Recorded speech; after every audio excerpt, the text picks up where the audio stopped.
Bueno, muy buenas tardes a todos. Bienvenidos a la inauguración de estas jornadas. En primer lugar, me gustaría agradecer a la Fundación Jesús Pereda, que han sido los promotores del evento, los que han decidido que Barruelo y Brañosera seamos los protagonistas de estas jornadas que nos van a tener entretenidos a lo largo de todo este fin de semana. Y bueno, pues decir que el Ayuntamiento de Barruelo de Santullán, y por ende hablo también por Brañosera, porque en este caso hemos estado en contacto permanente.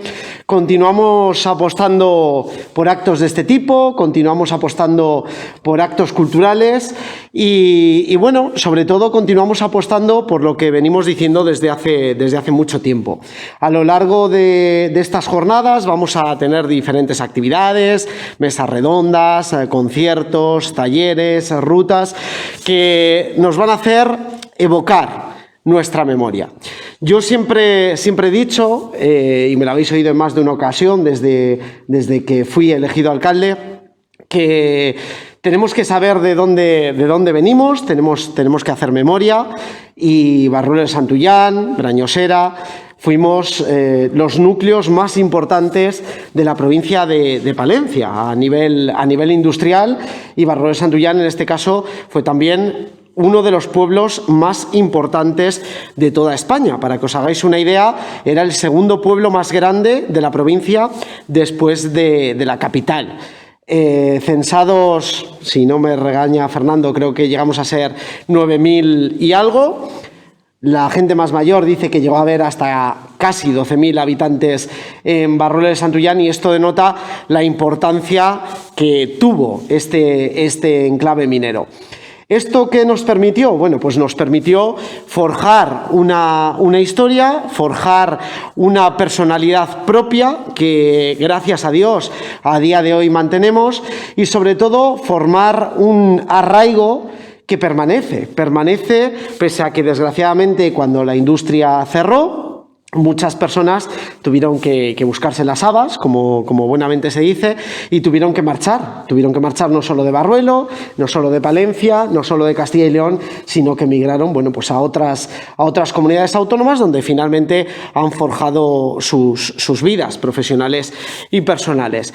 Pero siempre ese arraigo les ha acompañado a esas personas que marcharon, a los hijos de esas personas, a los nietos de esas personas que marcharon e incluso a los bisnietos. Por eso siempre digo que la mejor publicidad que tenemos en esta zona son los propios oriundos de aquí, las propias personas que descienden de aquí, que son nuestros mejores embajadores fuera y que siempre desde bien pequeñitos han oído hablar de lo que fue Barruelo, de lo que fue Brañosera, de los servicios que tenían, del primer cine en Vallejo, de las fiestas que había en Barruelo de Santullán, de la gran cantidad de servicios que tenía nuestro municipio. Y esto, bueno, aunque suena un poco chauvinista, nos hace estar muy orgullosos de nuestra historia. Una historia que tenemos muy claro, y yo como alcalde, y muy orgulloso de serlo, tengo muy claro, no se va a volver a repetir. Barruelo de Santullán nunca va a volver a tener 9.000 habitantes, ojalá, y tenemos servicios para ello, pero nunca va a volver a repetirse ese hecho. Pero sí que esa historia nos hace ser conscientes del presente en el que vivimos, y sobre todo tiene que ser una oportunidad, y a lo largo de las distintas actividades que vamos a realizar durante todo este fin de semana, una oportunidad de futuro. Yo siempre digo, y no lo digo por quedar bien o porque soy el alcalde del pueblo, yo estoy convencido, y así estamos trabajando en ello, que Barruelo de Santullán, la comarca, la montaña palentina, tiene un futuro prometedor apoyándose y basándose en nuestra historia, en esa memoria de la que vamos a hablar, y en esa memoria que nos tiene que hacer una palanca de impulso para un futuro prometedor. En este sentido, yo considero que jornadas como la que nos trae la Fundación Jesús Pereda, el trabajo que llevan a cabo también los miembros, Fernando y Oliver, del Centro de Interpretación de la Minería, que al final yo soy su jefe, pero hago básicamente lo que ellos me piden, diciéndoles no gastéis mucho, pero ellos también hacen que esa historia minera, esa memoria minera permanezca viva. A lo largo de estos 2 años que llevamos prácticamente de legislatura, no solo hemos apostado por un turismo de calidad, sino por un turismo cultural, un turismo que nos ayude precisamente a enraizar esa idea, esa memoria, y que, bueno, poquito a poco vaya esa semilla creciendo y vaya haciendo que ese futuro que queremos para Barruelo de Santullán vaya llegando de la mano, de una manera conjunta, a través de fundaciones, a través del Centro de Interpretación de la Minería, en colaboración con otros ayuntamientos y basándonos en nuestro mayor activo, que son nuestros ciudadanos que mantienen esa memoria viva, esa memoria activa y, sobre todo, bueno, pues esa memoria a lo largo de los años que ha ido perdurando. Yo no me voy a enrollar mucho más, yo estoy encantado, os doy la bienvenida a todos por acudir a Barruelo de Santullán. Tened la certeza de que no os vamos a defraudar, no nosotros, sino el que salgáis a las calles, el que evoquéis ese pasado minero, esa memoria minera que nos hace sentirnos muy orgullosos de lo que fuimos, de lo que somos, pero sobre todo de lo que queremos ser. Y bueno, pues yo principalmente le voy a dar la palabra al protagonista, para el que pido un fuerte aplauso, que va a moderar la mesa que vamos a tener redonda a continuación y que primero nos quiere decir unas palabras y, sobre todo, invitaros a participar con estas limitaciones de aforo que tenemos debido a la crisis sanitaria, que no nos podemos olvidar que continúa y que, desgraciadamente, se ha llevado a mucha gente. Bueno, tenemos que recordarles con cariño, tenemos que recordar a nuestros ancestros también, volviendo a esa memoria, porque ellos nos han hecho sentirnos orgullosos y, sobre todo, bueno, vamos a disfrutar, lo vamos a hacer con precaución, con todas las medidas de seguridad, con las mascarillas, con los geles que ya parece que son como la ropa interior que nos tenemos que poner por la mañana, y que, bueno, esperemos que dentro de unos meses podamos celebrar esto dándonos la mano, abrazándonos y realizar actividades de este tipo, que siempre es una satisfacción poder inaugurar. Así que bienvenidos y doy por inauguradas estas jornadas.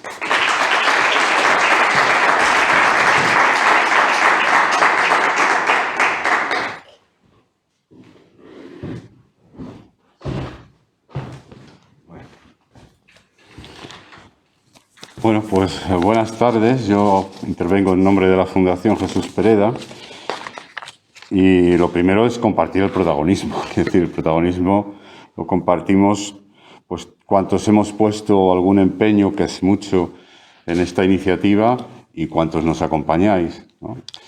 Yo creo que gracias a este trabajo compartido, pues seguramente todos sacaremos un beneficio a cada cual el que le toque en esta historia, ¿no?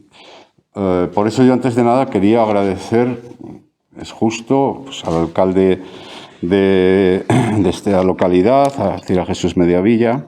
No, Jesús Mediavilla es de Brañosera, exacto. Al alcalde también de Barruelo, tengo los nombres porque si no se me olvidan. Quería también agradecerle a Rita Díaz, que es la gestora cultural del propio ayuntamiento, que nos ha ayudado de una manera, bueno, notable. Desde luego a Fernando Cuevas, que antes has mencionado, cuya colaboración también ha sido muy estimable, sin duda alguna. A Paula Álvarez, que ahora comentaré algo, gestora cultural, y a Borja Sánchez, artista visual. Sin ellos no estaríamos aquí. ¿Por qué lo digo? Bueno, la Fundación Jesús Pereda, para entendernos, usando una imagen de la que yo me sirvo, se encarga de las actividades extraescolares del sindicato. Y son importantes, ¿eh? Las actividades extraescolares, quienes tenéis hijos e hijas, os daréis cuenta que son tan relevantes muchas veces como las propias actividades académicas, ¿no?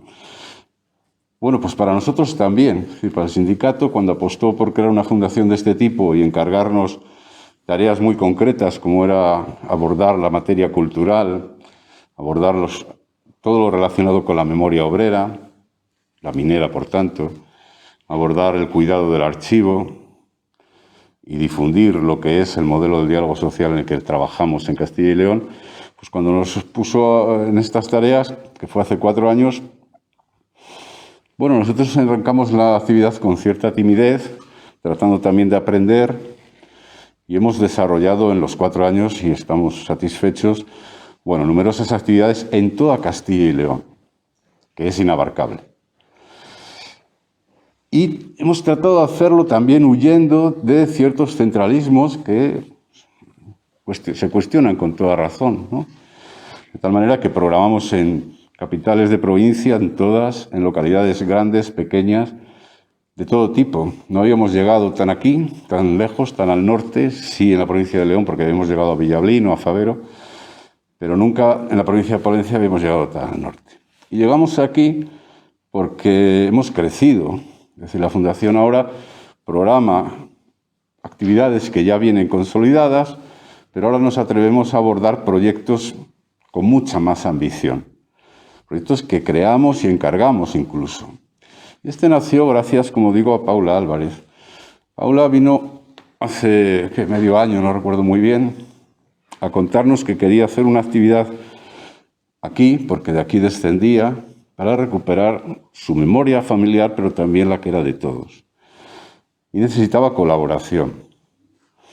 Bueno, nosotros entendimos que este era un lazo al que podíamos engancharnos y decidimos apoyarla en el inicio de su actividad. Y andando, nos dimos cuenta de que también nosotros como fundación, aparte del trabajo de Paula, podía tener más contenido. Y sobre todo nos dimos cuenta con un aluvión de libros que se habían publicado en los últimos 1, 2, 3 años, que coincidiendo con el final terrible de la estirpe minera, pues habían ido surgiendo. Libros de ficción algunos o de recreación. Y bueno, pues era interesante reunir a todos estos escritores y escritoras en una misma localidad y ponerlos a hablar de estos temas. A partir de ahí construimos un programa todavía, bueno, más nutrido, porque no era cuestión solo de mesa tras mesa, porque esto era difícilmente digerible, sino ambientarlo con otras realidades de la localidad donde íbamos a trabajar, que era Barruelo. Por eso los paseos temáticos, con los que hemos empezado esta tarde, y por eso también otras de las actividades que están en el programa y que ya conocéis. Y también ambientarlo con alguna actividad que nos permitiera compartir un espacio de una manera más relajada. Por eso incluir un concierto mañana, por ejemplo, a mediodía, como los bailes Bermú de toda la vida. No podemos bailar, ese es el gran problema, pero sí compartir un espacio, yo creo que divertido, entretenido y bonito. Y eso es lo que nos trajo aquí, ¿no? Bueno, vamos a ver qué somos capaces de sacar adelante teniendo en cuenta lo que el propio alcalde decía, las condiciones sanitarias nos condicionan a todos, nos llevan por la calle de la amargura en algunos tiempos, pero bueno, nosotros desde la Fundación hemos creído que es posible hacer cosas y hablando con los 2 alcaldes ellos lo comparten y esta es la prueba. Es posible hacer cosas con mucho esfuerzo, más que antes. Porque antes las cosas venían casi ya por su propia caída, ¿no? Ahora, programar actividades culturales requiere distancia, requiere cuidados, pero es posible. Y además de ser posible, es fundamental. Por algo que también ha dicho el alcalde, y con eso rematamos esta intervención. A mí me preguntaban, Agencia ICAL y de Radio Nacional, ¿por qué hacer estas cosas aquí? Aparte de las razones históricas obvias, yo decía que desde luego se puede hacer un programa cultural ambicioso, este lo es, fuera de las grandes ciudades. No tengo duda, no tenemos duda. Es decir, más allá de Madrid y de Barcelona hay vida. Y más allá de Valladolid o Palencia o León, como ciudades. Eso primero, en primer lugar. Y segundo, también porque ahora que hablan de alternativas económicas en las cuencas mineras, estoy seguro de que la cultura es una alternativa necesaria. Y esta actividad también lo demuestra. No estará en los fondos de transición energética, porque siempre queda orillado, apartado. Parece que la cultura es un adorno. Y seguramente no se discuta y no estará el Ministerio de Cultura en esas mesas, por desgracia. Pero precisamente fundaciones como la nuestra o ayuntamientos concretos sí pueden introducir en ese cambio de modelo porque será decisivo para sus localidades y para sus comarcas, el trabajo en cultura. Este sí que es también un motor importante al que tenemos que cuidar. Y esto es lo que nos ha traído aquí. Creo que, bueno, para hacer una actividad extraescolar no es poca cosa, ¿no? Así que nada más, muchísimas gracias. Hay una mesa redonda ahora. Voy a invitar a las personas que participan a que suban al escenario. Y mañana habrá una segunda y a todos los actos estáis todos y todas invitados y más que vengan. Muchas gracias.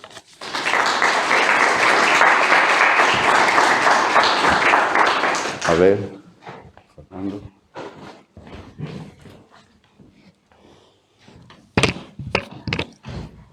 Como quieras.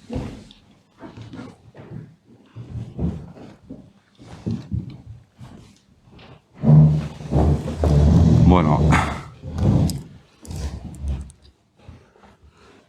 ahora cambiamos la posición de presentador a moderador de mesa, porque en estas actividades hay que ser como multimedia.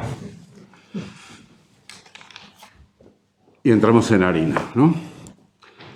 Bueno, como os decía antes, se trataba de reunir en Barruelo a personas que han firmado libros relacionados con la minería, o en este caso, investigaciones también sobre el mismo tema y esta localidad. Y esta primera mesa vamos a dedicarla un poco a la parte de memoria, ¿no? Quizá porque las tres personas que me acompañan, pues efectivamente, sobre todo su punto de vista al abordar bien literariamente o bien históricamente el asunto, lo han hecho desde la recuperación de hechos pasados. La de mañana, anticipo, tratará, aun viniendo de atrás, de ver qué perspectivas de futuro ofrecen quienes intervengan. Bueno, pues ahora os presento. María Luisa Picado fue, para muchos de nosotros, el primer libro que leímos sobre estas cosas, ¿no, Abel? Me parece a mí. María Luisa Picado escribió un libro que se llama Camino Negro, que se publicó ya hace ¿cuánto? En 2015. En 2015. Es decir, todavía quedaba minas abiertas, algunas en León, no estaba liquidado todo. Y ella procede, aunque hoy viene desde Barcelona, porque vive en Barcelona, ella procede de Matarrosa del Sil, que como nos contará, pues bueno, también es una localidad como esta, más pequeña, donde ella pasó su infancia y su adolescencia y su juventud, hasta que casó con un minero al que despidieron de la mina y acabó emigrando, como muchas personas, seguramente aquí también, ¿no? Luego está Abel Aparicio, que es de... Casi todo el mundo viene de León, no es una casualidad. Viene de un pueblo al lado de Astorga, de San Román de la Vega, y Abel ha escrito uno de los bestsellers relacionados con el asunto minero, de reciente publicación del año pasado. Salió en plena pandemia, en pleno confinamiento, yo creo, ¿no? Salió el libro publicado, un libro que se llama ¿Dónde está nuestro pan? En este caso es un libro de ficción, porque el de María Luisa es una especie de memorias. El de Abel es de ficción, pero sobre bases reales, sobre 3 hechos concretos, 3 relatos, ahora nos contará él, ambientados en la final de la guerra, primera posguerra, aproximadamente. Y también en otro lugar minero, distinto. El de María Luisa es Matarrosa del Sil, si conocéis, Ponferrada hacia arriba, camino de Villablino, ¿no? En cambio, el de Abel es en la zona de Barañuelas, Torre del Bierzo, Almagarinos, así. Es decir, en el límite dentro de la provincia de León con el Bierzo. Bueno, y luego está Fernando Cuevas, y creo que no necesitas presentarte aquí, ¿no? Porque yo he ido contigo por la calle y todo el mundo te saluda, ¿no? Casi más que al alcalde, me doy la sensación, ¿no?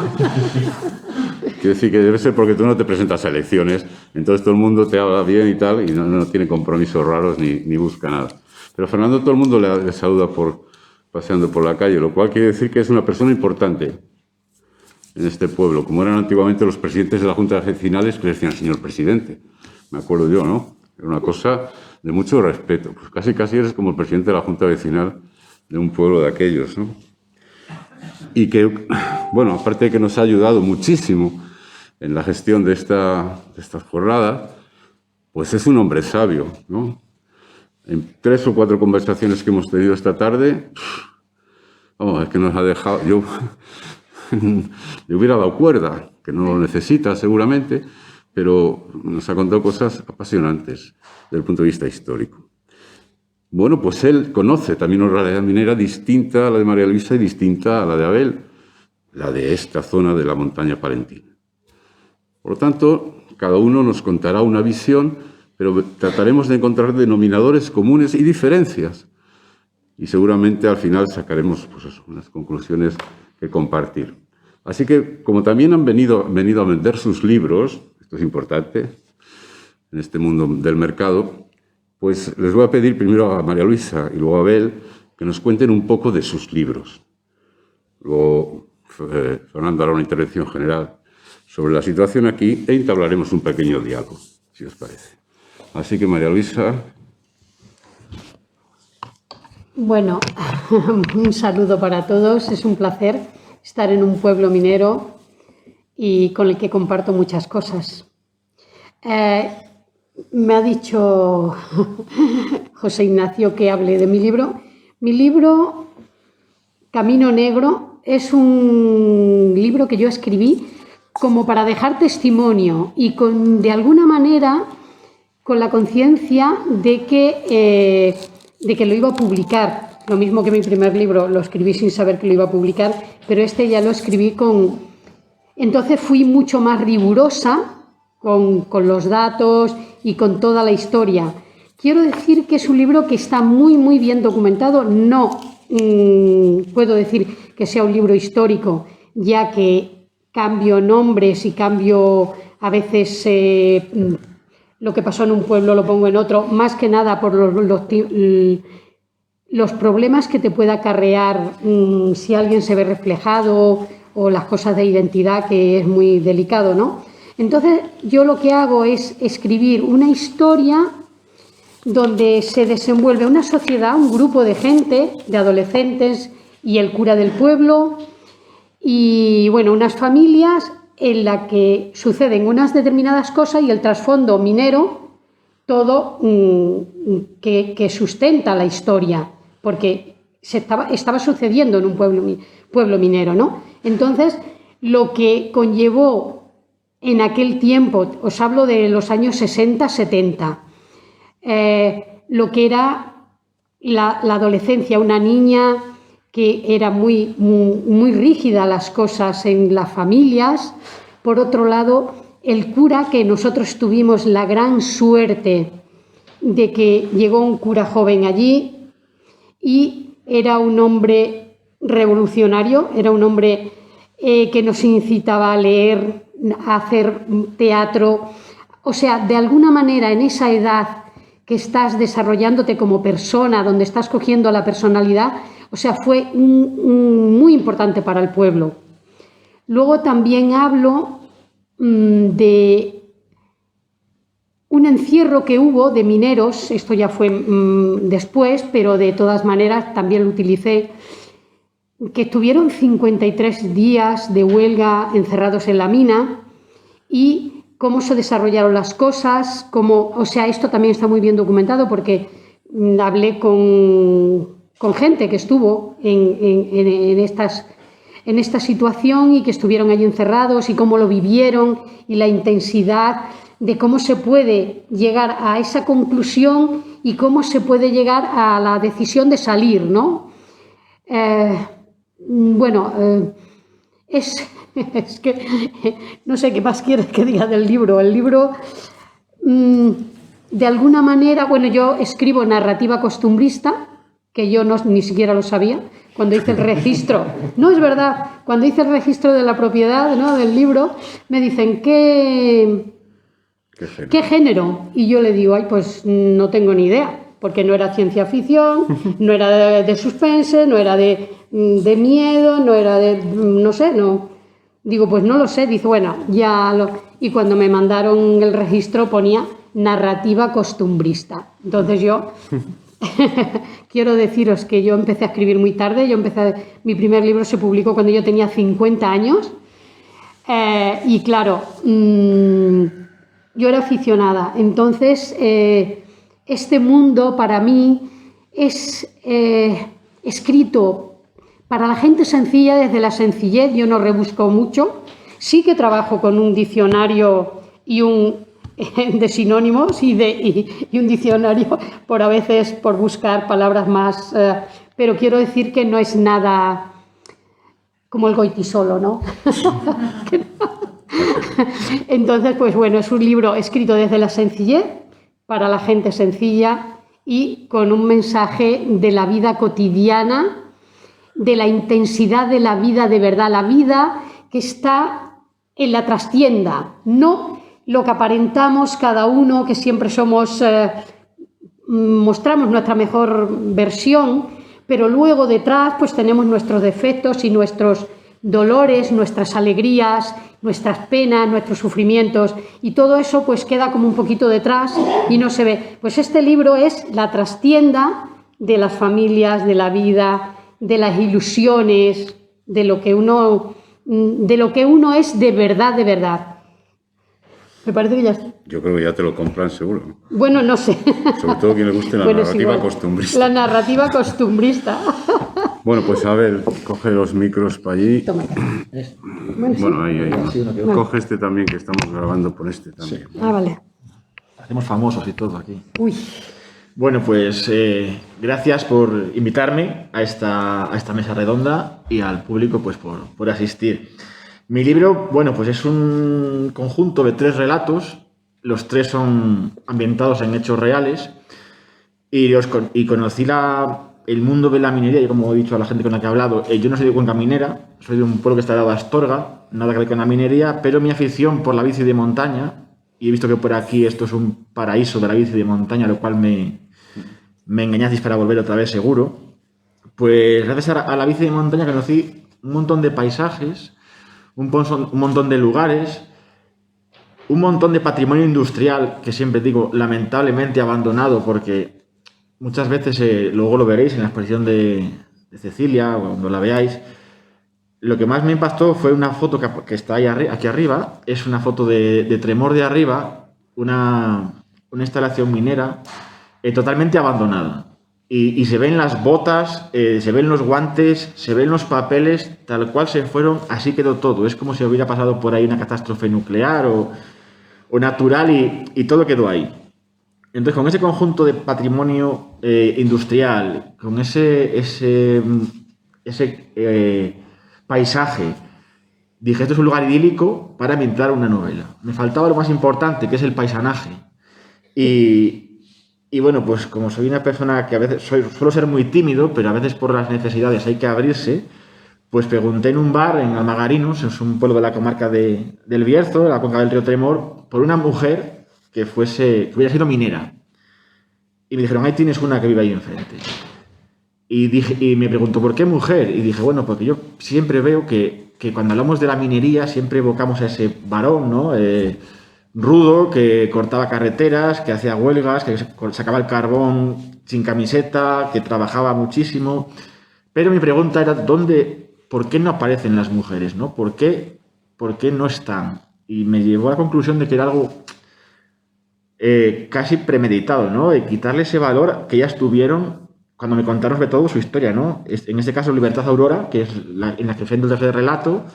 Esta mujer trabajaba fuera de la mina, trabajaba en la mina de Valdes, pero trabajaba tanto como un hombre, luego trabajaba en casa y luego trabajaba en el campo, ¿no? O sea, son tres factores de trabajo, o sea, una vida sin descanso, y que muchas veces cuando hablamos de la minería nunca nos viene a la cabeza el papel de la mujer. Esto es una breve introducción, ahora hablo de los 3 relatos. El primero se titula ¿Dónde está nuestro pan?, que es el que le da título al libro, y es una revuelta de 39 mujeres que hubo en Torre del Bierzo en el año 1941, en octubre del 41, un grupo de 39 mujeres que se manifestaron exigiendo el pan que le correspondía por ley por la cartilla de racionamiento. Se cansaron de que no le llegara el pan y como digo, era por ley, le correspondía ese pan por ley. Entonces, un grupo de 39 mujeres, imaginaros octubre del 41, 39 mujeres dirigiéndose al consistorio de su pueblo, un alcalde falangista y muy duro. Esas mujeres estaban jugando desde el corte del pelo al cero, aceite de ricino, violaciones, cárcel, una paliza, incluso acabar en una cuneta, ¿no? Entonces, bueno, por suerte encontré, bueno, por suerte no, preguntándole a un amigo que es historiador, Alejandro Rodríguez, me pasó la causa judicial de ese hecho. Y analizando los lugares de procedencia, vi que muchos eran de zonas donde cuando estalló la guerra civil se mantuvieron fieles a la República. Y como castigo, a ellas y a sus parejas los enviaron a Torre del Bierzo. Porque Torre del Bierzo, no sé si lo conocéis, es una zona encajonada entre dos montañas, una zona oscura, que a las 5 de la tarde en invierno ya no ves el sol. Bueno, lo mandaron ahí sobre todo a parejas de ferroviarios, a hijas de ferroviarios y a personas que durante la guerra civil se manifestaron a favor de la República. Había mujeres de muchos lugares.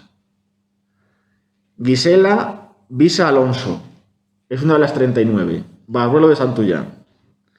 Carmen Cabezón Marcilla, Barruelo de Santullán. Victorina Cicero Peña, Porquera de Santullán.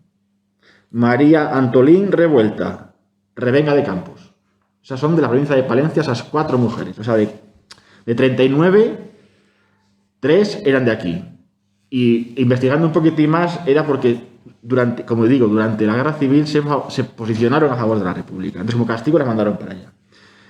El segundo relato se titula Tren 485, que relata el asalto a un tren que ocurrió en octubre del 39, si no me he documentado mal, que puede que se me escape algún episodio.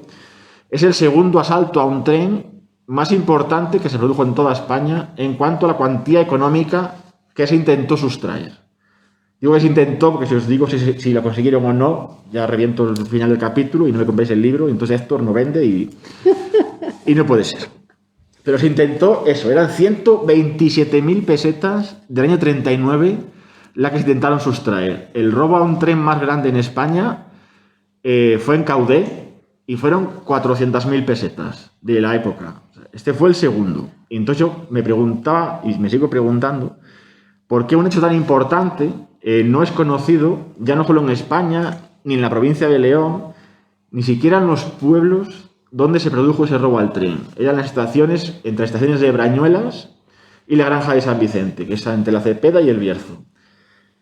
Y una persona de Brañuelas me dijo, tú piensas que si se corre la voz de ese asalto al tren, pasaban 2 cosas. Una, que se demostraba que los conocidos como rojos o defensores de la República no estaban tan acabados como se pretendía demostrar.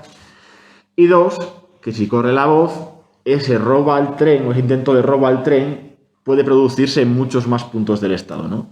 Entonces de ahí ese silencio casi obligado por las fuerzas del régimen.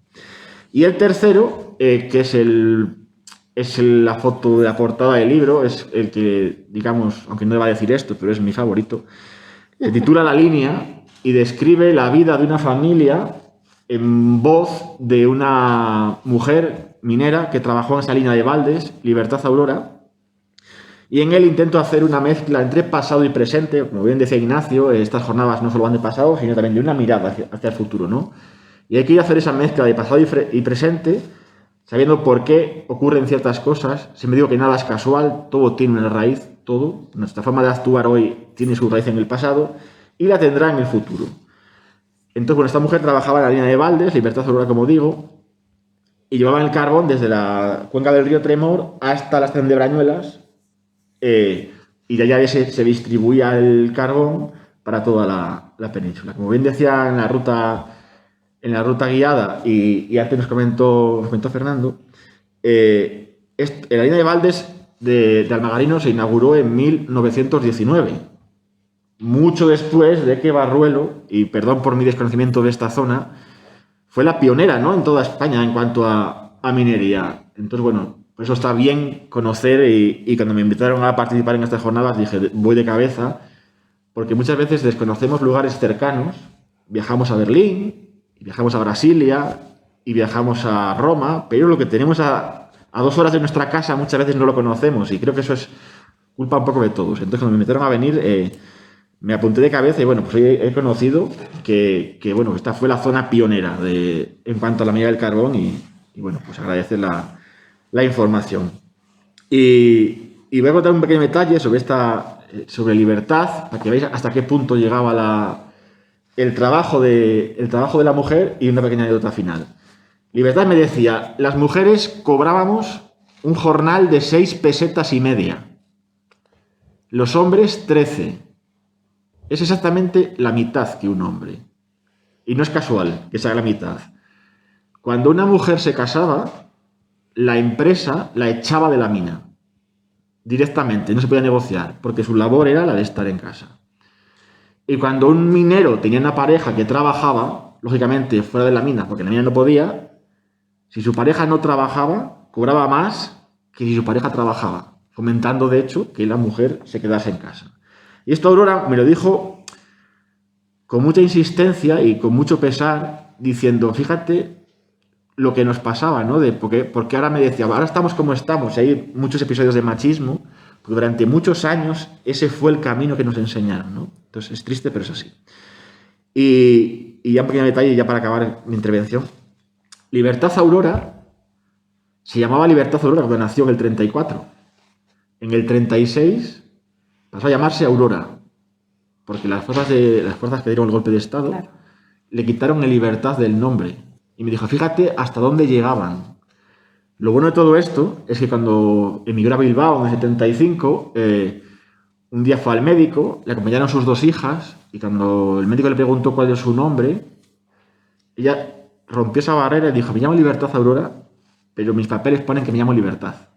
Entonces las hijas se miraron y dijeron, vamos al registro civil y vamos a recuperar la libertad de mi madre, ¿no? Y esto que parece tan normal, creo que es algo muy simbólico, ¿no? Es algo incluso que te voy a decir que es de justicia poética, ¿no?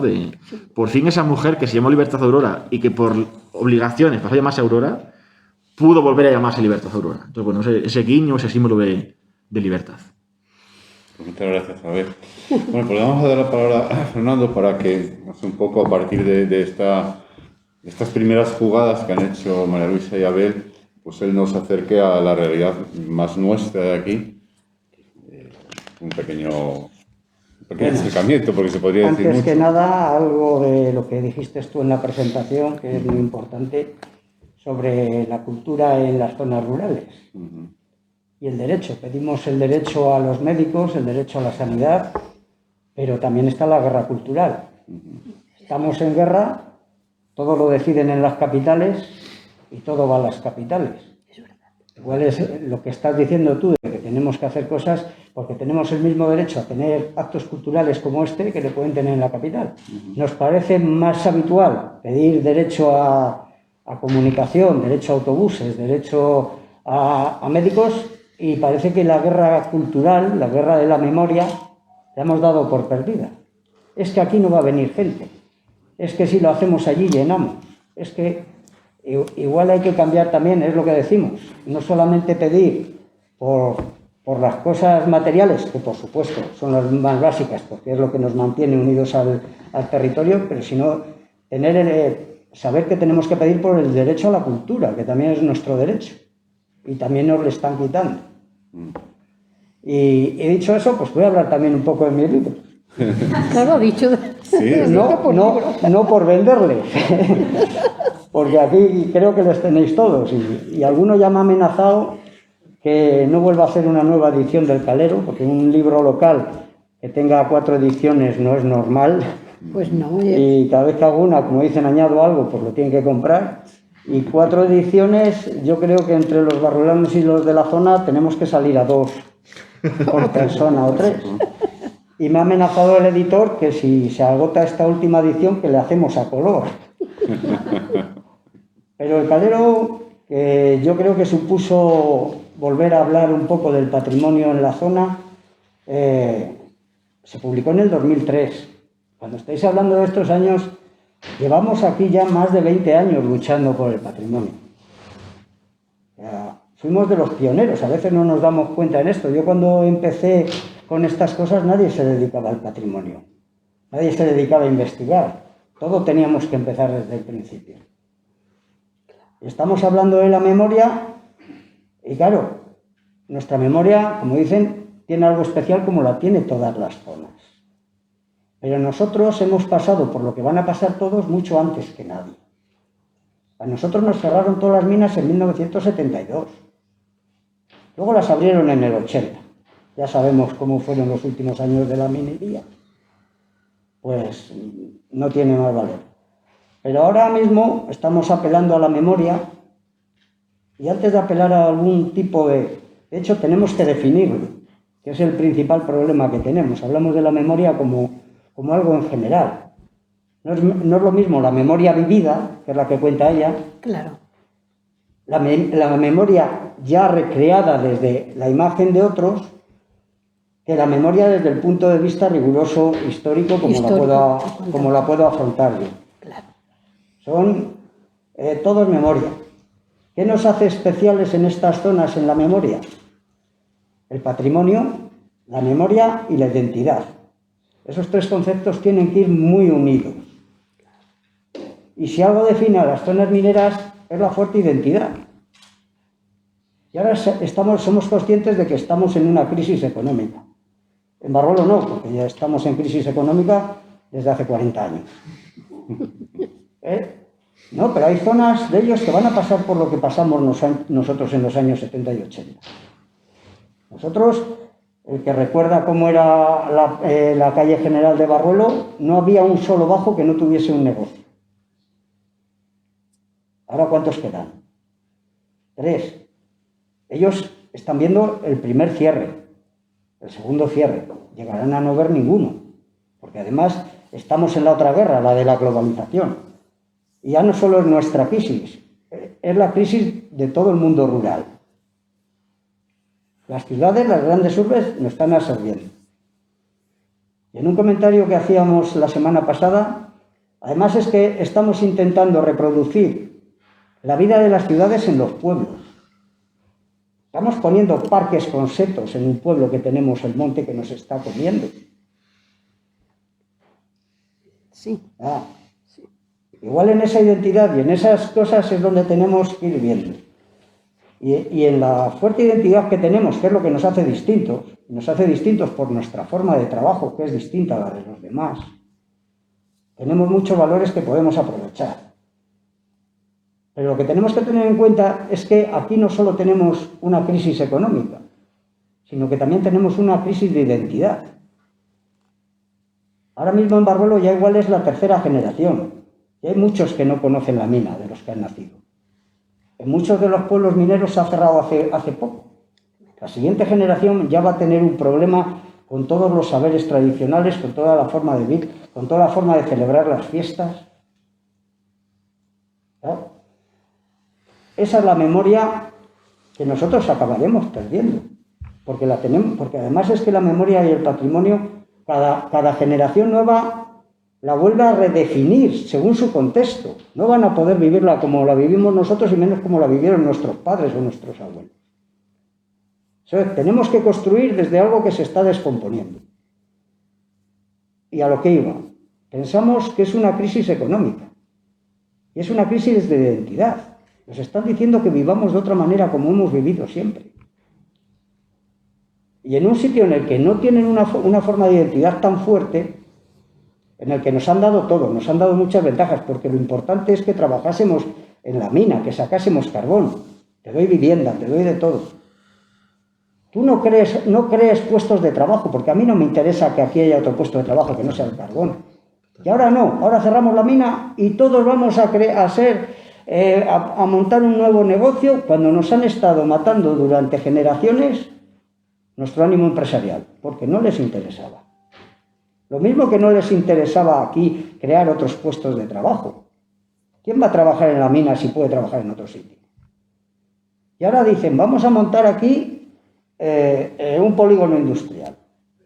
Primero, en una zona rural donde no están los transportes y donde todo se mueve con grandes compañías, la siguiente fábrica, no os preocupéis que la vuelven a montar en Leganés. Y tardarán 5 horas en volver a casa. Y les seguiremos despoblando. ¿Por qué? Porque el futuro sí, le tenemos que luchar, tenemos que buscar el patrimonio, tenemos que buscar la identidad, tenemos que buscar los recursos. Pero las decisiones no nos las van a dejar tomar a nosotros, las van a seguir tomando arriba. Eso lo tenemos claro. Entonces, a mí cuando me preguntaban, ¿y cómo ves el futuro? Pues lo veo incierto, porque o hay cambios radicales, pero no, ya no solo para las zonas mineras, sino para todas las zonas rurales. Porque además, y ya no solo las zonas rurales, los pueblos más pequeños van a morir más, porque van a intentar concentrar todo en el pueblo grande. Llegará un momento que nos coma el bosque. Entonces, hay que empezar a redefinir la memoria, a redefinir nuestra identidad, a volver a generarla desde nuestra situación y a buscar valores y a crear lo que podamos crear y lo que nos dejen. Pero lo que no nos pueden es callar y seguir pidiendo el derecho a vivir. O sea, porque en el momento que no haya trabajo ya podemos hacer lo que queramos. Que una generación aguantará. ¿Qué les va a pasar a esos otros pueblos mineros que han cerrado ahora? Les queda una generación y media que va a vivir de las pensiones. Que muchos se irán a la capital, porque ya no tienen servicios. Dicen, me compro el piso en la capital y me voy. Pero luego pasará como en Barruelo. En Barruelo ya solo quedan las viudas muy mayores, porque la mayoría silicóticos quedan contados. Ahora, para encontrar a un minero de los antiguos que te cuente su historia, suponiendo antes del 72, es un verdadero problema. Y sobre todas esas variedades de modo de descomposición. Son sociedades en descomposición. El mundo del carbón está acabado. Nos duela o no nos duela. Y no va a volver. Nos ha dejado una herencia que podemos explotar o no podemos explotar. La memoria es algo muy efímero. Lo que no cojamos ahora lo vamos a perder. Las formas de trabajo, los conocimientos. Igual nosotros, como empezamos en el 2002, pues tenemos mucha memoria oral. Pero ¿quién nos va a contar cómo era el trabajo entonces? Primero, no es lo mismo el trabajo en la mina en el siglo XXI, la que quedó, que el que había en los años 70 y 60. Eso es la memoria, eso es lo que tenemos que intentar salvar ahora. Todo lo que podamos, mantener las tradiciones, redefiniéndolas desde... No vamos a poder celebrar Santa Bárbara como la celebraban entonces, por mucho que queramos. Pero tenemos que mantenerla y desde nuestra posición crear nuevas formas para que se mantenga. ¿Sí? Igual olvidar el pesimismo del pasado. Siempre nos acusan de ser muy pesimistas, de mirar el pasado. Claro, pero es porque quizá no entiendan la crisis de identidad, porque te están diciendo que tú ya no vivas como has vivido tú y como han vivido tus antepasados. Entonces, es un cambio que es mucho más profundo que solo la crisis económica. Cuando hablamos de este tipo de reuniones, hablamos de libros, que al final va a quedar lo que quede, porque lo que está escrito es lo que queda, porque la batalla de la memoria también la tenemos perdida. O sea, al final, tú vas a las universidades y se escribe sobre las cosas de las capitales. ¿Quién va a escribir una tesis sobre un pueblo perdido en la montaña, sobre una cosa tan compleja como el carbón? Bueno, hay gente para todo, ¿eh? Hay gente para todo, pero lo normal... Para hacer tesis... Sí. Lo normal es que eso lo escriba alguien de la zona. Ya. Y en la zona no hay gente joven. Entonces, que se interese uno de fuera por algo que no es suyo, es muy complicado. Y yo no veo ninguna cátedra de la minería del carbón en ninguna universidad de Palencia, de Castilla y León. Y no veo ningún interés en las universidades por este tema. Cuando se hizo el catálogo general de los bienes de patrimonio industrial, rápido salieron todas las harineras, un estudio con cada ficha de cada cosa. Cuando tuvieron que estudiar toda la zona, los restos esos que dices tú, que son tan difíciles de estudiar, que hay que meterse en libros, hay que ir a la esquina a ver lo que queda, lo que no queda, eso pasaron por encima. Porque ¿quién se va a encargar de hacer eso? Esa es la otra reivindicación de la memoria. La memoria hay que cultivarla, hay que guardarla, hay que conservarla y hay que difundirla. Sí. Y cada vez está más difícil. Quizá aquí no somos conscientes de que hasta cierto punto hay un libro sobre Barruelo. Hace 2 años salió un libro sobre Vallejo. Hay una monografía sobre San Cebrián de Mudá, otra sobre los redondos. Hay otro libro del carbón en general en Palencia. Pero vais a muchas zonas de León y no hay nada escrito sobre muchas zonas. Y cuanto más tiempo pase, la memoria se va a perder porque hay cosas que están en los papeles y lo que pasa dentro de una mina normalmente no se escribía. Hay mucha memoria que hay que sacar. Como cuando el que toca la guerra civil dice ¿dónde encuentro las fuentes? Si las fuentes solo son de un lado o no son de otro. Entonces, encuentros como este, de gente que escribe, de gente que se preocupa por la memoria, por la minería, y ver el pasado como algo necesario a trabajar para el futuro, pero poniéndolo en su marco. Al final tenemos que trabajar y tenemos que comer. Y ese es el principal problema. Bueno, pues después de esta sobredosis de optimismo, vamos, yo veía a María Luisa que estaba a otro lado diciendo sí, como que te reconocías en lo que le estaba diciendo, bueno, ¿no? Yo lo que me estaba reconociendo cuando tú dices que hay que... O sea, el hecho... O sea, los libros son testimonio de cosas. Yo, por lo menos los míos, los quiero dejar como un testimonio de una forma de vivir, de luchar, de sentir ese alma, el alma minera, ¿no? Porque yo eso sí que lo he vivido. Porque vosotros estás diciendo que, bueno, termináis mucho antes. Yo viví las huelgas personalmente en la zona del Bierzo. Entonces, el arraigo todavía es muy potente. Y tú ya es como, o sea, hablas como de un tiempo pasado donde se está perdiendo más ese... Pero sí que es verdad que desde ese soporte puedes tener una fuerza para mirar hacia adelante, porque claro, no puedes estar perdido de identidad. O sea, la identidad es lo que te da una personalidad y un soporte como idea o como persona o como para defender una cosa u otra en la vida, no sé. Si no, estarías como muy desamparado. Pero cuenta lo que pasa con tus hijos y Extremadura, porque ¿cómo llegó María Luisa a una comarca minera de León? ¿Cómo llegó tus padres? O sea... Cuenta lo que les pasa a tus hijos con Extremadura, por ejemplo. Cuéntalo, porque... Bueno, sí que es verdad. Tiene que ver mucho con esto. Es verdad eso. Comenta cómo llegas. Mira, a ver, yo nací en Extremadura. A los 10 años mis padres inmigraron a las minas, a la cuenca minera.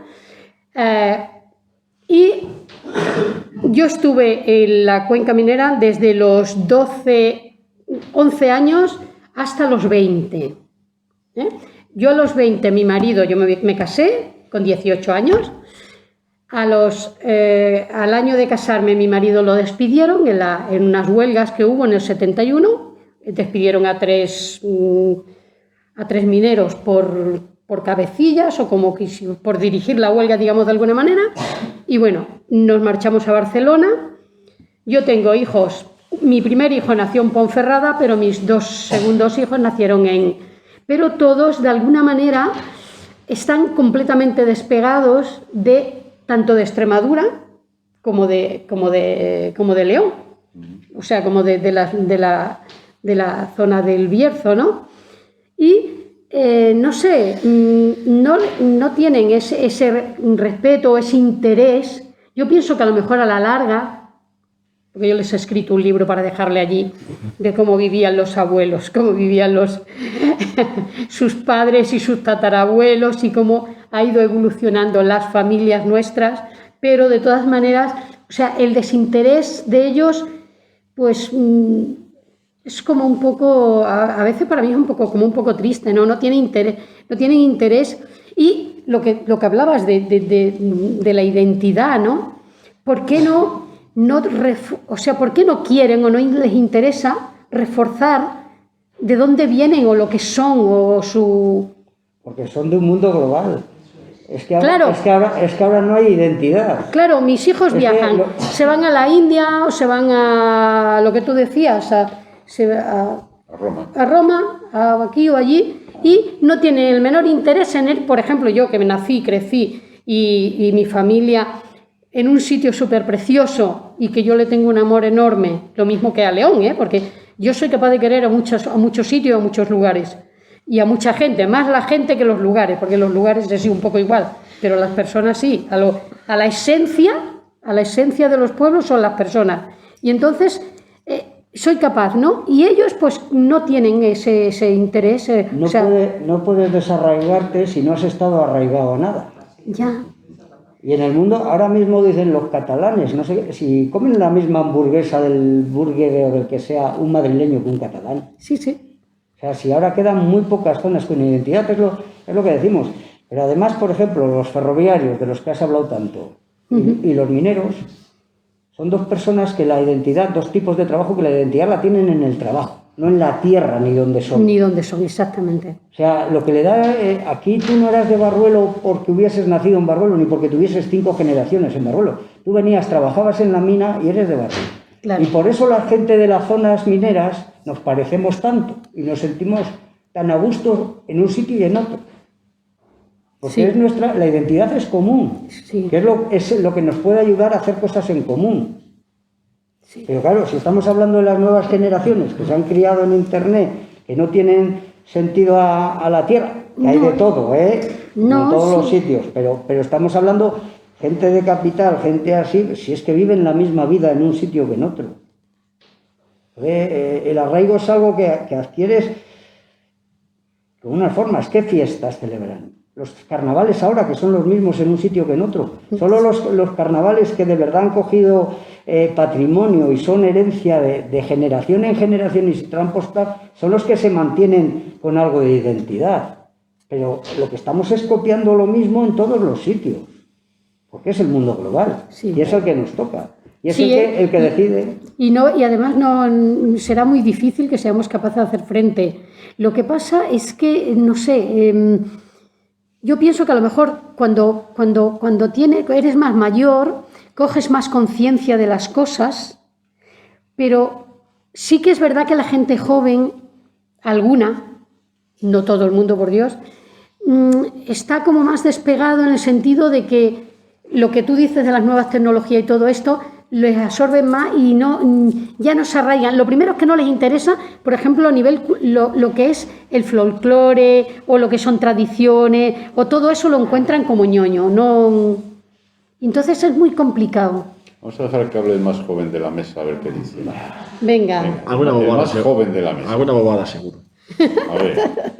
Yo voy a romper un poco esta tendencia, Es como- Venga. sin olé. quitarle la razón a ellos dos, sin quitársela porque la tienen.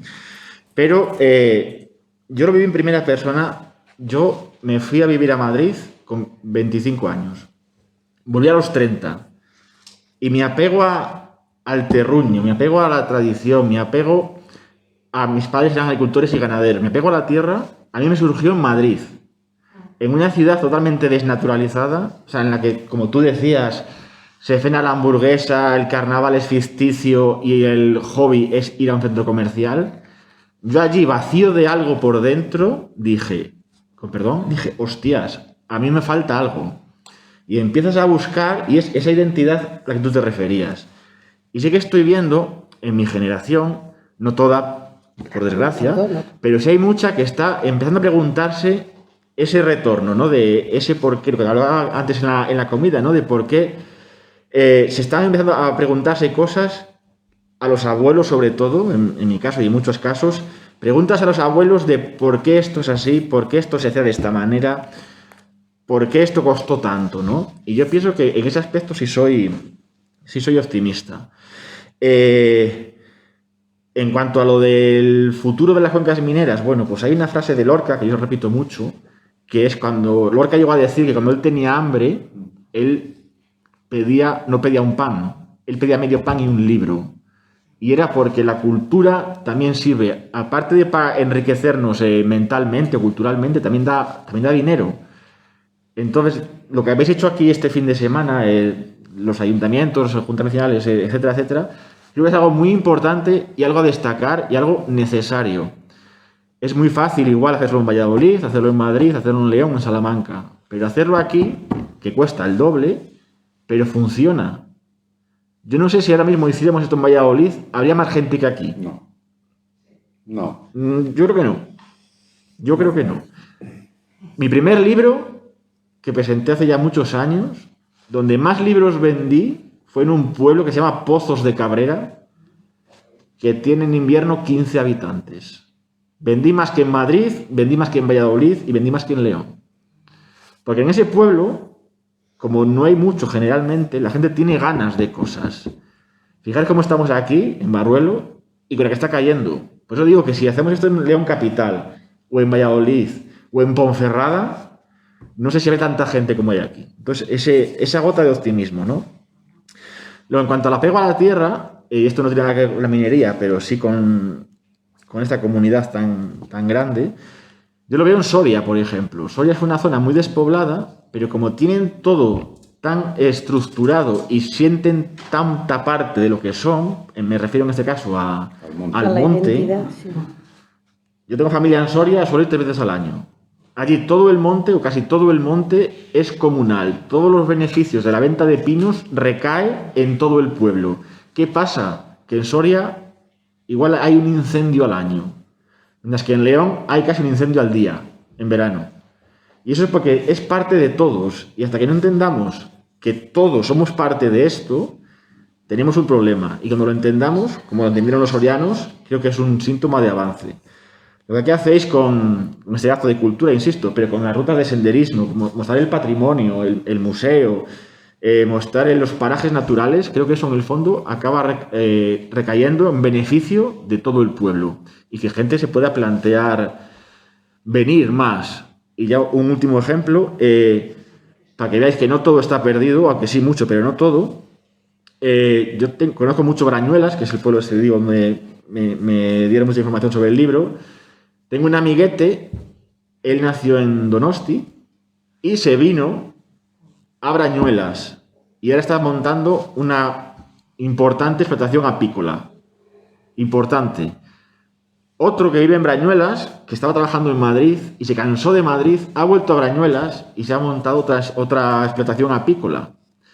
Claro, estas dos personas me dicen, esto no es fácil, necesitamos dos cosas fundamentales. Una es accesos, por carretera fundamentalmente, porque si no, darle salida a la miel o a la resina en caso de los pinos de Soria, etcétera, es muy difícil.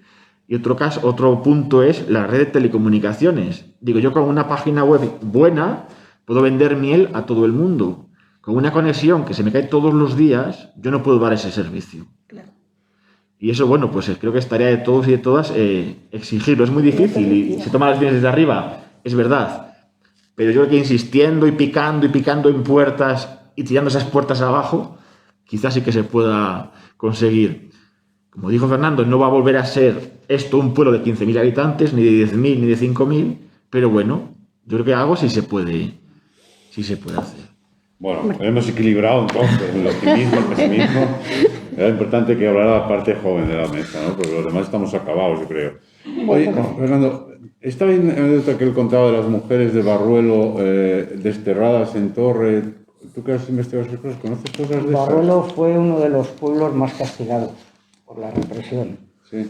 O sea, pues, si en el 34, ya no hablamos de la guerra, 500 mineros, padres de familia, o sea, no estamos hablando de entre Barruelo, Brañosera, el Valle, ya hablamos del Valle.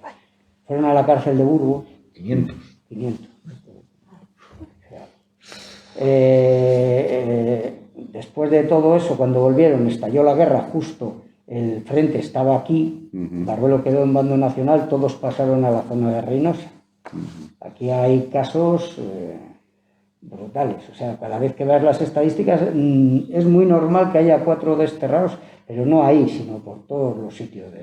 O sea, el caso de Barruelo, tú piensas que aquí en la revolución del 34 el sindicato tenía 900 y pico afiliados, más las juventudes socialistas 300 y pico. Todas esas fichas las tenían de la gente. Otros, 150 de las juventudes. Del partido eran unos 85. El Partido Socialista, estamos hablando, alguno podría estar en todos, Más Juventudes Socialistas, esta es la Casa del Pueblo, esta fue esto que estáis viendo aquí lo construyeron los mineros a pico y pala. Lo que estáis viendo aquí no es algo moderno ni nada, y construyeron su teatro, su biblioteca. Aquí tenían un periódico que sacaban ellos, que tenía más tirada que el diario Palentino, el Vida Social. Entonces aquí el sindicato, la gente, todos tuvieron que ir para un sitio y para otro. Claro, teniendo en cuenta que además la represión se basaba en delitos de sangre, y lo que decimos, aquí manejaba casi todo el mundo explosivos, era lo del destierro, lo de gente en todos los sitios, es común. Si tú ves las listas de represaliados o de enjuiciados, familias de aquí, te podemos contar, hasta las minas de Zaragoza, solían buscar zonas de minería, claro, porque es lo que sabían hacer. Y porque, por suerte, el trabajo en el carbón es un trabajo especializado. O sea, un buen picador, al final da igual, te lo rifan en cualquier sitio. Y ese papel que Abel destaca de las mujeres mineras, tú allí en Matarrosa, ¿qué papel juegan las mujeres? Porque tú has dicho, bueno, una disciplina muy rígida, tú que eras niña, adolescente, claro. Tu madre... Cuando yo vivía allí, cuando eran las huelgas, las mujeres pues tomaban... Lo primero era el apoyo, todo lo que era el soporte. Llegaba el tren lleno, o sea, con un montón de guardias civiles, o sea, el pueblo quedaba, pero la gente seguía comunicándose y haciendo sus reuniones secretas y todo lo demás. En cuanto a las mujeres, pues había las que iban al lavadero, que iban a lavar carbón, que hay varias de ellas que trabajaban en alinos, en los lavaderos, que por cierto el carbón es súper duro, hace unos cortes en las manos y es una cosa dura. Luego, por otro lado, pues las mujeres también, con aquello de que éramos mujeres y parecía que la cosa era diferente, pues eran los que íbamos, yo incluida, también fui, cuando venían los esquiroles que venían en los autobuses a trabajar, pues nosotras íbamos a echar cebada y a decirle pitos, pitos, gallinas, ¿no? Y luego pues a veces aparecía pues la rueda de los autobuses también alguna vez pinchadas, no se sabía quién, pero éramos las mujeres las que estábamos por allí rondando. Luego nos llamaban al cuartel de la Guardia Civil y tengo que decir que a mí siempre fueron respetuosos y nunca ni me pegaron ni nada. Sencillamente me ficharon, me tomaron declaración y ya está. ¿Y tu marido sabía que estabas por aquí cuando el último, o sea, en la última huelga, ¿no? Ya cuando nos fuimos. Y cuando éramos más joven, pues bueno, tu padre lo sabe, que tú andas haciendo estas cosas. Bueno, te echaban la reprimenda aquella, pero bueno, quiero decir que en ese sentido fueron respetuosos conmigo. Y luego, en cuanto a, bueno, las mujeres, pues súper importante. Mira, había una asociación de mujeres, algunas ya mayores y otras más jovencitas, que hacía correr los libros muy, muy importantes, libros prohibidos, que era como una biblioteca, pero que no estaba físicamente en un sitio, sino que los libros iban rotando y los íbamos llevando de una casa a otra y recogiendo, y nos los traían desde Ponferrada. Y bueno, luego también una editorial que era una editorial vasca, que escribía sobre la huelga de bandas, el anarcosindicalismo y todas esas cosas. Y todos esos libros, pues nosotros digamos que ya los hacíamos correr. Y en aquel tiempo,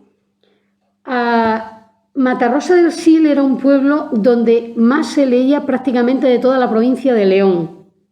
Aún todavía yo conservo libros de estos que entonces eran prohibidos, y la madre de Máximo Gorki, no sé si lo lo habéis leído, lo sabéis, pero era un libro muy importante para nosotras en aquel tiempo. Son dos tomos. Si era ruso, es que era mal libro. Bueno, eran mal libros. Había que perseguirlo. Sí, pues ese libro aún lo tengo, son 2 tomos y era un libro importante en aquel tiempo. Y bueno, libros con contenido, no me refiero a novelas de amor y que también leíamos, ¿no? Pero bueno, y esto era una cosa que movían las mujeres. Hemos estado antes haciendo un paseo por aquí, por Barruelo, precisamente con una visita teatralizada, donde se resaltaba, con nosotros, el papel de las mujeres en la historia de toda esta comarca. Aterrizando en esto de la minería que estamos hablando, ¿qué nos cuentas tú, Fernando? A ver, seamos sinceros. La mujer en la minería, como que hay que hablar de qué época hablamos y qué no. La mujer siempre ha sido secundaria. Claro. En el trabajo minero, lo del lavadero. El lavadero estaban en el escogido, lo que se llamaba el escogido. Que por eso dice lo de... porque a veces se tiene la idea de que lavar el carbón es quitarle la suciedad, es clasificarlo por tamaños, por esto. Y solían estar en el escogido. Esa en el exterior. Pero hasta que entró una mujer en el interior en Asturias, tuvieron que pasar muchísimos siglos. Porque es un trabajo muy físico. Sí. Pero es que además la mujer en esa sociedad tenía un fin, que era el reproductor. La sociedad era machista, no es que estemos de acuerdo ni no estemos, pero contar la historia es contarla de casos extremos o de casos o de cómo empezaron las primeras batallas a ganarlas. Aquí estaban en eso, o igual la mujer de un fallecido en accidente, que la daban trabajo de limpieza, pero eran los trabajos que había en la mina. Hacer una historia de la mujer en la mina es contar esos casos raros, que tienen su importancia y que estaban discriminadas, como estaban discriminadas en todos los ámbitos. En un ámbito tan masculino como es el de la mina, pues imagino que más. Y que se mantuvo esa idea machista más tiempo, porque entre otras cosas los mineros están muy orgullosos de su trabajo, los mineros del carbón sobre todo. Porque la dificultad del trabajo en la minería del carbón no solo está en la dureza y está en la peligrosidad, que es más peligrosa. Está en que es un trabajo muy especializado que no es capaz de hacer cualquiera y que necesita mucho tiempo para aprenderse la mayoría de los oficios. Entonces, puede cualquiera, no, si, no es que sean machistas con las mujeres o no, entre ellos también. Lo de los mineros, tú para poder ponerte a picar tenías que saber postear, igual necesitabas 3 años de aprendizaje.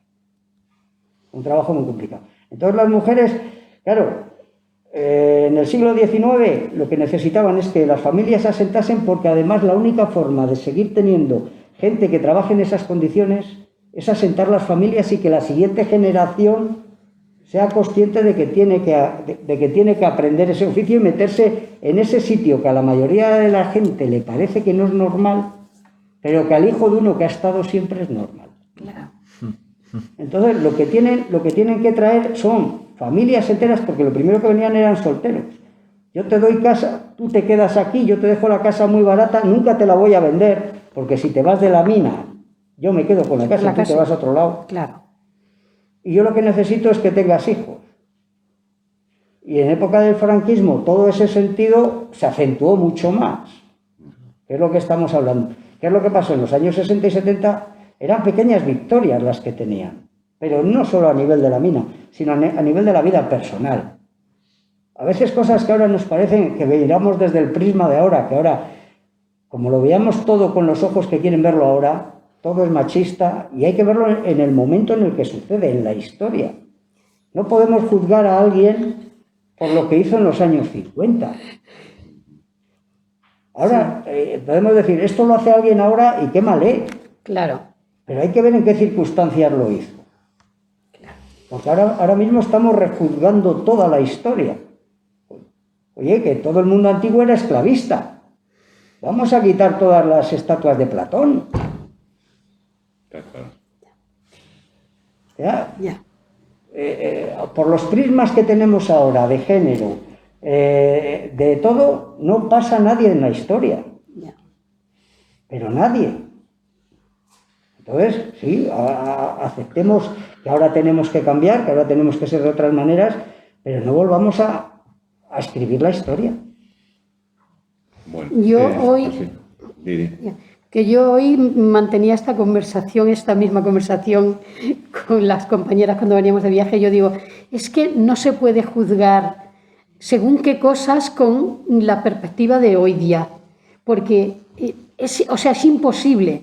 En aquel tiempo no había la conciencia de que se estaba haciendo algo mal. O sea, mis padres, que me hacían estar en casa a las 9 de la noche y no me dejaban ir al cine a la sesión de noche, ni ir de fiestas, ni nada, no lo hacían lo hacían porque era, por una parte, como ellos habían sido educados y ellos consideraban de que hacían lo mejor para su hija.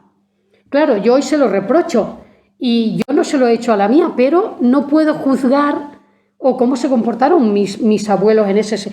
Yo hablo a nivel mucho más sencillo, él habla a un sentido más, pero es verdad, ¿no? O sea, no, es imposible esas cosas.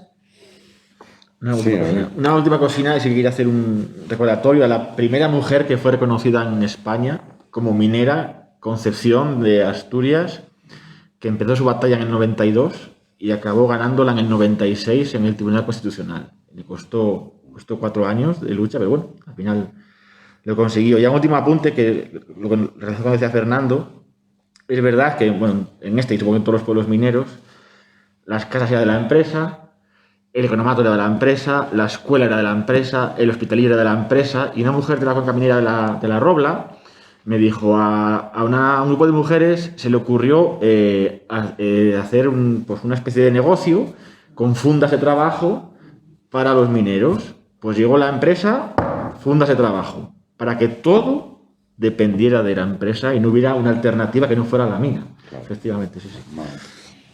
Bueno, queríamos también, para que aprovechaseis, tanto el libro de María Luisa como de Abel están disponibles, si a alguien nos interesa. Quiero agradecer a Héctor que esté de librero, vendedor y editor además.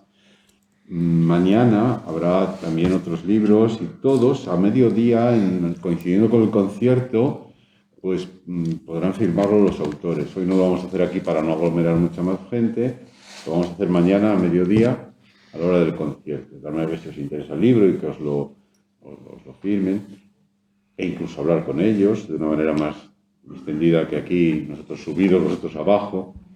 Pero de todas maneras, si queréis aprovechar ahora mismo para hacer alguna pregunta, sobre todo a Abel o María Luisa, a Fernando sé que le veis a diario, entonces pues podemos abrir un pequeño turno de alguna intervención, si queréis preguntarles algo a ellos dos, sobre todo. Por allí piden la vez ya, ¿eh? Bueno, pues adelante, venga, adelante. A ver, la historia se interpreta, se escribe, se reescribe, el tiempo que nos toca vivir es este. Yo tengo 54 años y lo que digo es cierto. Yo siempre he veraneado en el ámbito rural. Viví de pequeño en Alar del Rey, pero he veraneado siempre en el ámbito rural. La mayor tristeza que tenían los chicos de mi generación era cuando quedaban excedentes de grupo de la mili porque no querían salir del pueblo. Eso quiere decir que ese éxodo no ha sido un éxodo provocado por circunstancias, sino también por las propias, y ya no había tecnologías. Entonces, yo creo que muchos padres han querido un futuro mejor para los hijos y entendían que era fuera del pueblo. Y ahora los que estamos volviendo a los pueblos somos gente que hemos sabido mirar al pueblo desde fuera. Y ahora me voy a trabajar a un pueblo que en su momento sería un poco ganadero, un poco tal, y voy a montar ahí una sede de una editorial. A lo mejor en un futuro ese pueblo es un referente a nivel editorial para tal. Yo creo que está muy bien la memoria para saber de dónde venimos, pero también está muy bien pensar en el futuro. Y ese futuro existe. Pero hay que tener actitud, hay que tener arrojo y hay que tener valentía. Y es así. Y hay que poner en valor lo que tenemos. Lo que no podemos es, como lo hemos visto tantas veces, invitar a los nuestros a que se vayan porque creen que ya no hay nada. Hay que saber mirar, hay que saber buscar. Y a mí no me vais a encontrar nunca en lo negativo, siempre me vais a encontrar en lo positivo. Os lo digo honestamente, os lo digo de corazón. Se me parte el corazón cuando voy por las cuencas mineras porque parece que las minas no se cerraron hace 3 años, parece que se cerraron hace 20, cómo ha quedado todo. Pero hay un espíritu de gente que quiere repoblar esto. Y lo único que se le puede exigir a las instituciones es un poco de apoyo para que la gente que quiera, gente que no tiene que ver a lo mejor con el territorio, absolutamente nada, pero gente que quiera hacer algo en aquellos espacios geográficos donde la despoblación, el éxodo rural está ahí, como dice Abel, de su amigo el que vino del País Vasco, que le echen una mano, que le ayuden, poco o nada. El resto, olvídense de verdad. Está muy bien todo, la memoria y la no memoria, pero nosotros ya no vivimos de la memoria, vivimos del futuro y de lo que nos espera. Y la historia es la que es, no la podemos cambiar. Bueno. No se puede reescribir ni no reescribir. Por suerte, por desgracia, es lo que hay. Y nada más, optimismo y actitud. Vale, yo te contesto una cosita. Es que yo no soy pesimista y que también digo que desde donde venimos es para tirar para adelante y tener el soporte de todo lo maravilloso y lo bueno que tuvimos detrás. Ya está. O sea, que te dé esa fuerza, esa identidad y ese corazón de minero o de no minero o de lo para todo, para la vida. O sea, pero soy optimista totalmente. ¿Alguna pregunta más? Pregunta. O comentario. ¿Tal? Bueno, pues ¿queréis cerrar de alguna manera vosotros, decir alguna cosa? Bueno, pues voy a cerrar yo con algo, ya que estoy aquí. Con algo hilando con esto que ha dicho Héctor de todas maneras y con lo que se ha desmarejado la mesa y que es una parte de la... recordad que la jornada se llama Memoria Minera y Horizontes Culturales, yo creo que está bien tirado, que se dice, pero sí quería decir algo, rescatando lo que nos contó Unai Sordo hace unos días. Presentábamos un libro también sobre memoria obrera, que se llama Conciencia de clase. Es un libro que recoge varios momentos históricos desde el principio del siglo XX de luchas obreras. Bueno, como consecuencia de esta presentación, él contó una anécdota para ilustrar la importancia de tener memoria y contarla. Él decía que en los años 80 en Francia hicieron una encuesta y les pedían a los franceses y a las francesas que hicieran un ranking sobre qué países habían tenido un papel más importante en la derrota del eje nazifascista. En esa encuesta, en los años 80, el primer país que los franceses y francesas identificaban como el que había tenido un papel más relevante era la Unión Soviética. Por detrás aparecía Inglaterra, Estados Unidos y otra serie de ellos. Esta encuesta se repitió en el año 2000. En el año 2000 los franceses y francesas decían que el país que mayor papel había jugado y por lo tanto más relevancia había tenido en la lucha y en la derrota de los nazis había sido Estados Unidos. Por detrás Inglaterra, Francia y en quinto lugar la Unión Soviética. Esta encuesta se ha repetido en 2020, 40 años después. Y los franceses y francesas dicen que, sin duda alguna, y por encima de todo lo que sea, Estados Unidos fue el mejor de los mejores, y ya no existe la Unión Soviética en la lista. ¿Por qué? Pues evidentemente porque hay quien cuenta las cosas y tiene mecanismos poderosísimos para contarlos, que nos hacen pensar, a través de los besos de Clark Gable y no sé quién más, que efectivamente los Estados Unidos fueron los mejores. Y no digo que fueran malos, ojo, pero sí para colocarse en el ranking por encima de de quienes lo vivieron directamente o más directamente en los años 80, decían que el primer país era la Unión Soviética. No estoy defendiendo la Unión Soviética, pero entender la jugada. Es importante que nosotros mismos contemos nuestras cosas, porque si no ya vendrán los Estados Unidos a contarlas. ¿Me explico? Esto es un poco respondiendo a lo que tú estudias de la memoria. Es importantísimo. Es importantísimo. Claro que la historia es la que es, pero la tenemos que contar nosotros, que si no la contarán las películas americanas. Y eso también contribuye a la pérdida de identidad. Pérdida de identidad que no es que la gente no tenga identidad, la gente necesita y la busca. Pero cuando la pierde, bien por sus raíces o bien por otras circunstancias, la buscan lo fácil. Por lo fácil que es, lo vemos hoy en día, ciertas religiones locas, ciertos populismos desatados, ciertas histerias perdidas. El fútbol. El fútbol, la banalidad.